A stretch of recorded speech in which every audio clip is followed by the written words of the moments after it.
Hi there everybody, it's Paul Gosselin with Night Scenes Landscape Lighting Professionals again with a few tips and tricks for your outdoor lighting design. Today I'd like to talk to you about choosing the proper path light. So stick around and we're going to delve into this topic a little bit.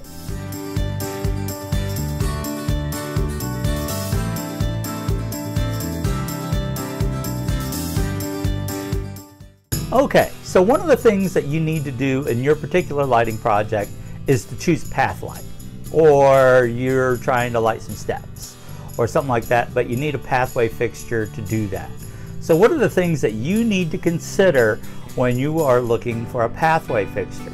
Well, first of all, you have to look at what is the purpose of the fixture. Are you lighting a pathway, or maybe you're lighting some steps? Or maybe you're using the fixture to shine down into a flower bed to light some lower level plants. All of those things need to be taken into consideration.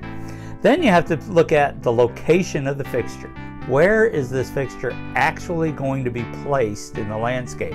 Is it going to be in a flower bed where it's nicely protected? Or is it going to be in the grass because there's no flower bed around, but you have this walkway that people need to be able to navigate? That, once again, is a consideration. Also, what does it look like? I mean, does it blend with the architecture of the home? Does it kind of go with the neighborhood?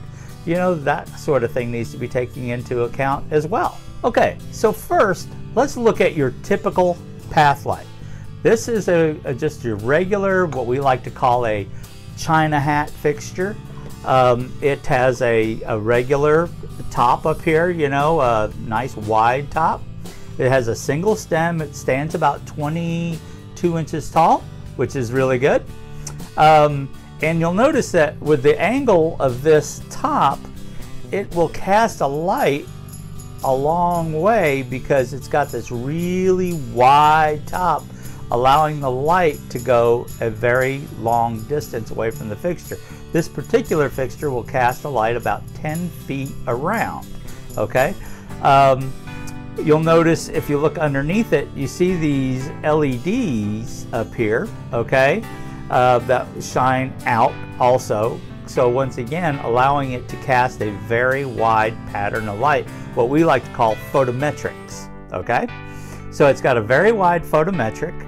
It's a sturdy fixture, and it would do well to light a walkway, as long as it is in a protected flower bed, because it is a single stem fixture.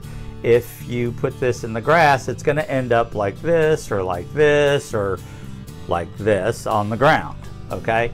It just won't stand up to things like lawn equipment, things of that nature. Very plain. It would blend into most flower beds, most landscapes that you'll see. Okay, now let's take a look at a different one. This one, as you'll notice, is a little fancier. It's a little bit prettier. It once again is a single stem path light. It stands once again about 22 inches tall, which is really a good height for a path light.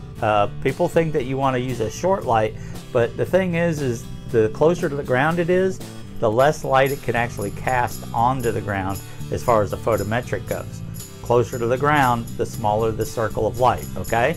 So the taller the fixture is, the less of them you need to do the job. Saves you money, right? Okay.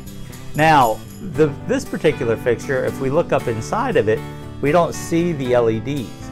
That's because the way this one is designed, it's designed to throw the light up into the canopy of the fixture, into the hat of the fixture, and then let that light reflect down. This would be a really good choice at the top of some steps that are going down, where the bottom of this fixture will actually be above eye level, because then you won't have any light emitting diodes, any LEDs shining in your eyes, okay? Once again, needs to be in a protected flower bed because it is a single stem fixture, okay? This particular fixture, you'll notice, has a much narrower top, right? Which means it's going to cast light down at a sharper angle meaning it won't have as wide a photometric as our other path light did, which means you're going to need more of these prettier path lights to take care of the same job because it's not covering as much area with each fixture, okay? But now you're saying, but Paul, I have a walkway, but I don't have any flower beds around it. It's grass, but it's really dark. We don't have any street lights around, you know, so we have this really dark walkway from the road to our house, and it's grass on both sides. What are we gonna do?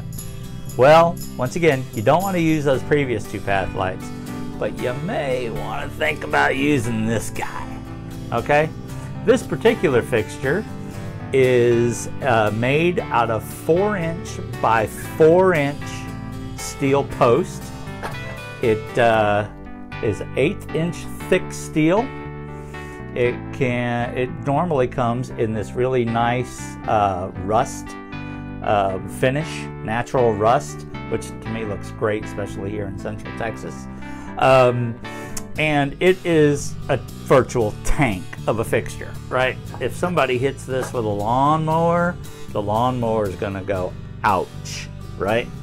It has a very stable 4-inch PVC pipe that it mounts on. It's actually probably a 3.5-inch piece of PVC that it mounts into. So it's got this really sturdy, strong mounting. It has this really nice, you see that's got this vine design cut into it. Of course, this comes in several different kinds of designs. This is one of my favorites, which also casts these really neat shadows on the ground for this particular fixture.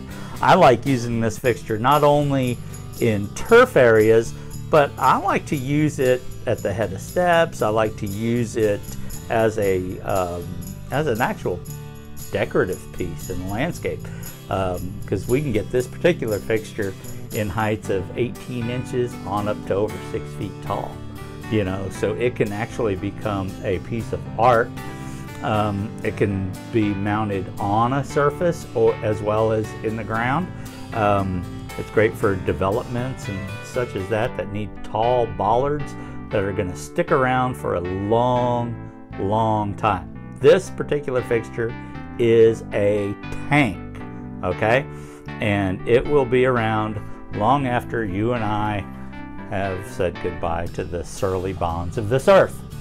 So anyway, there are a few tips and tricks that you need to look at when choosing the proper path light for your fixture.